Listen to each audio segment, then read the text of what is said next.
I'm Danny Travis and I head up lifting compliance services here at SRC. So the legal stance on working beneath suspended loads is not as clear, it's not as immediately clear as you might think that it ought to be. So a lot of people talk about complying with LOLA, lifting operations and lifting equipment regulations. LOLA is quite high level. It doesn't really go into a great deal of detail about what you must and mustn't do. So Regulation 8 really talks about lifting operations must be planned, must be carried out safely and must be supervised. And that's about as much detail as it goes into. If you actually want the detail on working beneath suspended loads, that can be found in the LOLA ACOP, the Approved Code of Practice, which is document L113. Now, in there, there's a statement that people shouldn't work beneath suspended loads where practicable.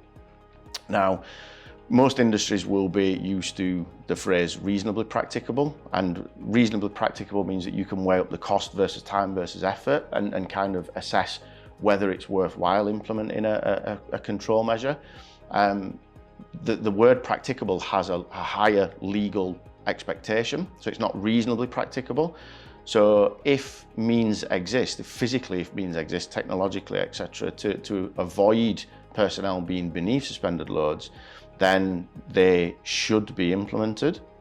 Now, the Approved Code of Practice is a quasi-legal document, so whilst it's not legislation, there is a statement in there right at the beginning of the Approved Code of Practice that basically says, if you fail to follow the Approved Code of Practice and you can't demonstrate another way that you've complied, you will be found at fault in a court of law in the event that there's an incident or an accident. So if you're working beneath a suspended load and you have an accident and there was a means of doing it another way, whether that's camera systems, guidance systems, whatever, and you didn't implement those, then ultimately you are at risk of prosecution, of prohibition, of fines, etc., etc. So there is a requirement to avoid it, but it's not as apparent as people might think, because people default to what LOLA says, and the actual information regarding avoiding working under suspended loads is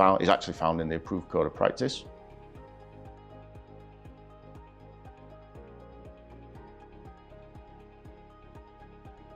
So we know from the health and safety executive investigation and inspection reports that are issued that this is a continuing issue in the wind industry, both onshore and offshore. We can support customers navigate these complexities. So at SRC, we've got award-winning experience of carrying out lifting operations and actually removing personnel from dangerous positions. Without going into too much detail, there are technical means that exist. Some of the operations are quite difficult inherently to do. Historically, they've always required personnel to be in position. So when you're doing tower connections, you normally have technicians in the tower section. When you're doing main component exchanges, you normally have people, you have people in an area the size of a Luton box van when you're trying to drop components in that are about the size of a Mini, and they're persistently in areas at risk.